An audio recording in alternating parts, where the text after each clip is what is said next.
Bonjour à tous et bienvenue dans cette nouvelle Open the Boîte. Aujourd'hui, on vous présente Rajack de Studio H.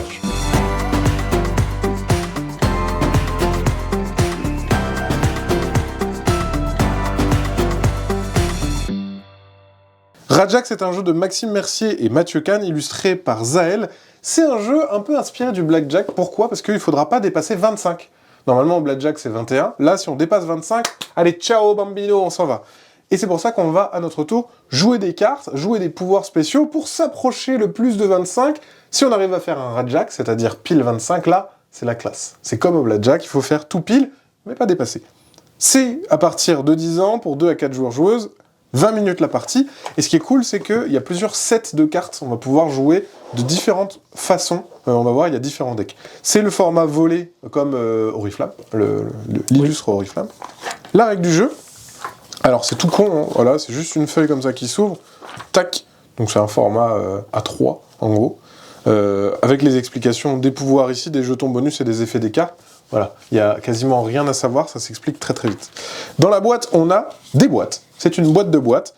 Comme je le disais, on va avoir, et ça je trouve ça trop bien, des petits fourreaux à plier, où dedans on va pouvoir mettre les 4 sets de cartes. Quand on fait une partie, on a besoin que de 2 sets de cartes. On n'a pas besoin des 4, donc on peut mixer les plaisirs. Il y a 2 sets qui sont les rats, il y a un set belette et un set raton laveur. Pour votre première partie, vous allez prendre les 2 sets de rats qui sont 2 fois le même set, ils ont les mêmes pouvoirs, et après, quand vous commencez à connaître un petit peu le jeu, vous allez pouvoir mixer avec les autres decks pour avoir des pouvoirs un petit peu plus savoureux. Et ce qui est bien, c'est que dans la boîte, une fois qu'on a ouvert le paquet de cartes, on va pouvoir tout mettre dans les petits fourreaux, et ça fait propre, quoi. Ouais, après la boîte est super bien rangée. Donc ça, je vais vous le montrer après, c'est un petit truc bonus qu'il y a dans les premières boîtes. Je vous le montre après, comme ça, vous verrez le petit bonus que vous avez si vous avez acheté la carte au début. Qui dit ambiance casino, etc., dit jetons de poker. Voilà. Ils sont bien lourds, ils sont bien solides, et ils sont recto-verso. Au début de la partie, on les lance, et c'est ça, les pouvoirs qui seront accessibles pendant la partie. Ah oui, c'est énorme. Donc ça, c'est cool. Au début, c'est vraiment carrément. full random. On est au casino, on est là pour un peu flamber. Les pouvoirs, qu'est-ce que c'est ? Globalement, c'est des pouvoirs qui vont modifier la valeur de vos cartes. Par exemple, je vous le disais, si vous avez un 10 devant vous, c'est beaucoup, vous êtes trop près de 25, vous voulez descendre un petit peu votre 10, hop, le petit jeton -5, qui fait que du coup, ça devient plus qu'un 5. Ou alors, divisé par 2. Ou alors, c'est plus qu'un 0. Génial. Mais des fois, on est à 24. Un petit +1. Oh, et c'est le Rajack. Donc en fait, il y a tout des cartes comme ça.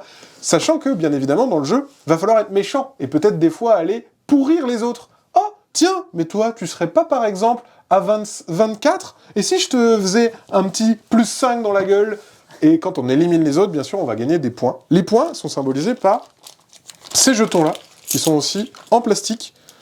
Vraiment pareil, ambiance poker, petit effet liseré Blue Lagoon.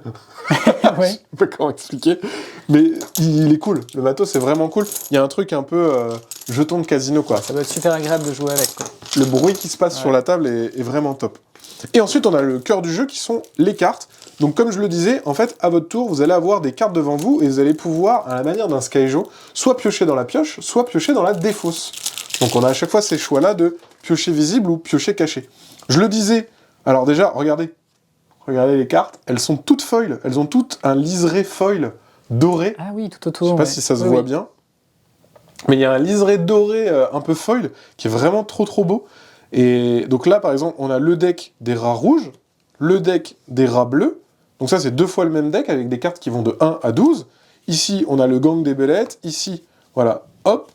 Et ici, on va avoir des rappels avec les différents pouvoirs. Parce qu'en fait, chaque clan, quand vous jouez la carte, va vous donner un petit pouvoir. Par exemple, le 1, vous allez poser un jeton sur une de vos cartes visibles. Parce que, effectivement, les cartes, on peut soit les jouer face visible, parce qu'on veut le numéro, soit face cachée. Parce que des fois, imaginons, je suis à 23, si j'ai un 5, si je pose mon 5, 23 plus 5, bam, c'est l'explosion. Donc je vais la jouer face cachée. Pareil, je ne l'ai pas montré, mais le dos des cartes aussi est brillant. Il a ce petit effet dorure, c'est magnifique. Ah, c'est des très belles cartes. C'est ultra beau, hein. Franchement, au niveau du matos, que ça soit au niveau des cartes, au niveau des jetons, parce que même les jetons, ils ont cet aspect un peu doré, plus les boîtes pour les ranger, on est sur un niveau de... En fait, on a envie de jouer avec ces cartes, on a envie de les collectionner, on a envie de les avoir.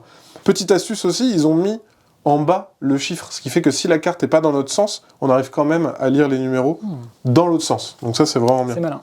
Et donc le jeu, il est tout bête, c'est les cartes, on va les jouer devant nous, face cachée ou face visible, pour avoir les avantages des pouvoirs ou du nombre, pour tenter d'approcher de 25. Bien sûr, vous le voyez, on va pouvoir améliorer ces cartes, mais on va aussi pouvoir rejouer un tour complet, on va pouvoir poser un jeton sur une carte face cachée d'un adversaire.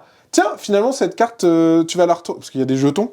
Il y a des jetons, par exemple, qui vont vous protéger aussi des attaques des adversaires. Bref, il y a plein de trucs un peu coquins à faire. C'est un jeu coquin, hein. C'est vraiment un jeu coquin, parce que le but, c'est d'être soit la dernière personne encore en vie autour de la table, et sachant que quand on élimine, on gagne des points. Donc il y a ce double jeu de j'élimine, j'ai perdu aussi, mais je t'ai éliminé, donc j'ai gagné un point. Donc c'est vraiment un jeu qui se veut ultra méchant. Voilà, on voit, et ça, toutes les cartes rappellent le pouvoir, mais en plus de ça, on a les rappels en fonction des combos que vous avez fait. Donc voilà, ça c'est les decks rats, les decks belettes, et les rappels pour les decks raton laveur. Voilà. Et on a aussi tout le rappel d'un tour de jeu. Voilà, donc c'est juste une carte comme ça ajoutée devant soi. Donc à chaque début de partie, ok, on joue avec ces deux decks-là, on joue ça. Ok, on joue avec ce deck et ce deck-là. Voilà, on a tous les pouvoirs sous les yeux. Bien sûr, à force de jeu, on connaît les pouvoirs, on connaît les stratégies, et plus on joue à Rajak, plus on connaît les éventuels coups de Trafalgar qu'on peut faire, etc., etc. Petite bonus qu'il y a uniquement dans les premiers sets.